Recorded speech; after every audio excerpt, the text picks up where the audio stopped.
Coming up on Mountain News this morning, county leaders come together to discuss the future of their communities as we begin to transition into long-term recovery. And the flooding we saw in July gives one Eastern Kentucky couple the push they needed to begin their own nonprofit to help people who are in need. Dedicated to Eastern and Southern Kentucky, this is WYMT Mountain News this morning.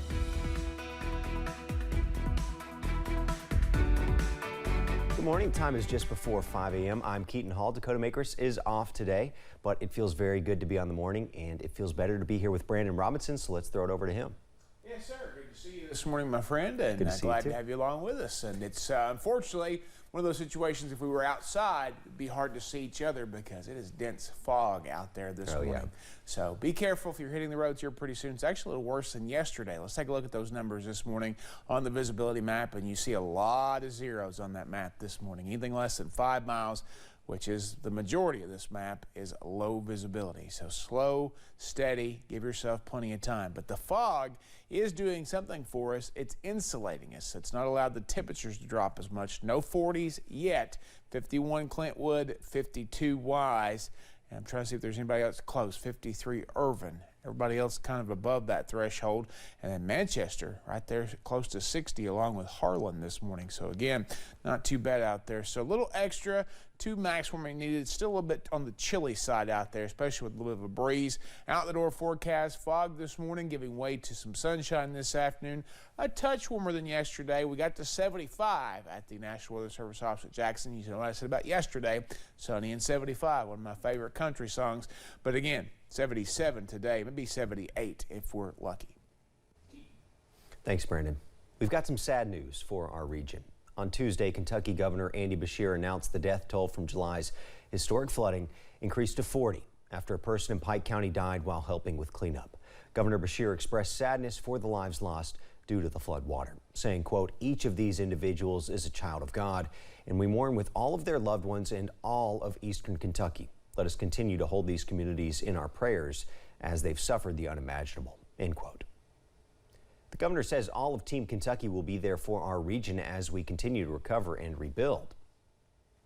Yesterday, Governor Beshear also said Knott and Letcher counties are the first to submit requests and receive financial assistance from the Eastern Kentucky State Aid Funding for Emergencies Fund, also known as EK Safe. Funding will be used to help support recovery efforts from the recent flooding. The two counties will receive $1.28 million in funding. Yesterday, the governor also sent a letter to President Joe Biden seeking an additional modification to the disaster declaration to reflect a 90% federal cost share period once the 100% coverage period wraps up. We're about a month and a half into the flood recovery and cleanup process here in Eastern Kentucky. This means many counties are now transitioning from short-term recovery to long-term recovery. Yesterday, a meeting was held in Perry County for a new long-term flood recovery committee. Bailey Richards with the City of Hazard says the county needs a plan because this road back to normal could take years. This is going to be nonprofits, churches, different organizations in the community. I just set up the meeting. So this is going to be kind of the community's response. Other counties have mentioned they are taking part in creating long-term flood recovery groups. The Knott County group has already been meeting and has scheduled its third meeting for this Thursday at 6 p.m. The flood impacted countless families across the region, and there's still many people without homes, living in pop-up campers or tents while they wait for assistance. WYMT's Alyssa Williams has more. For the last month and a half, organizations like the Hazel Green Food Project have been serving families who have been devastated by the flood.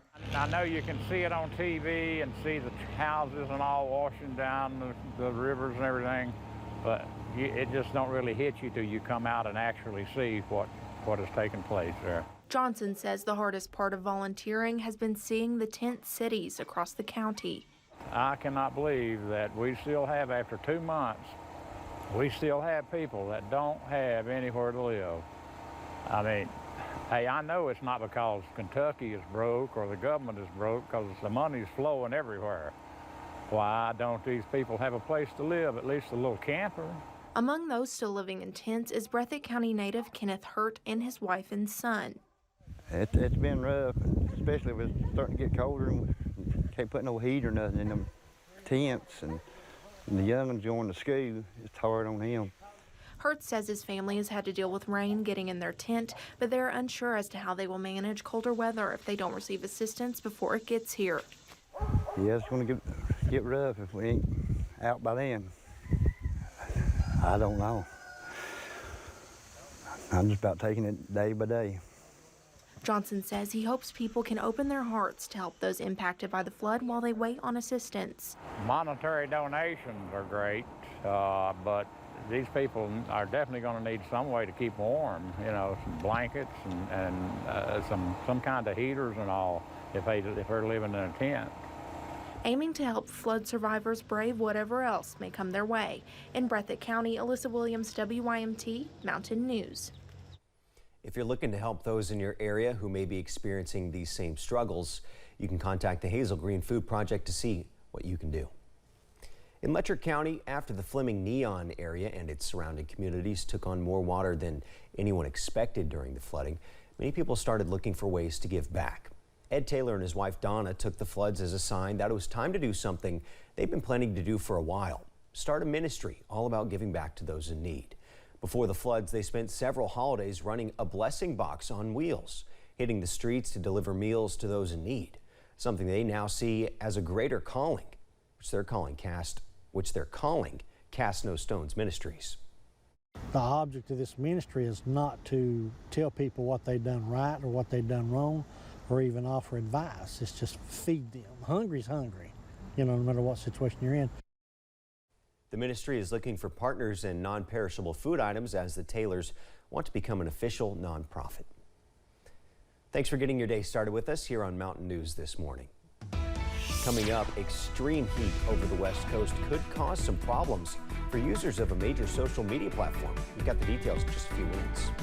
And rain chances stay away for another day. Our perfect weather continues. I'll have the latest forecast in about 3 minutes.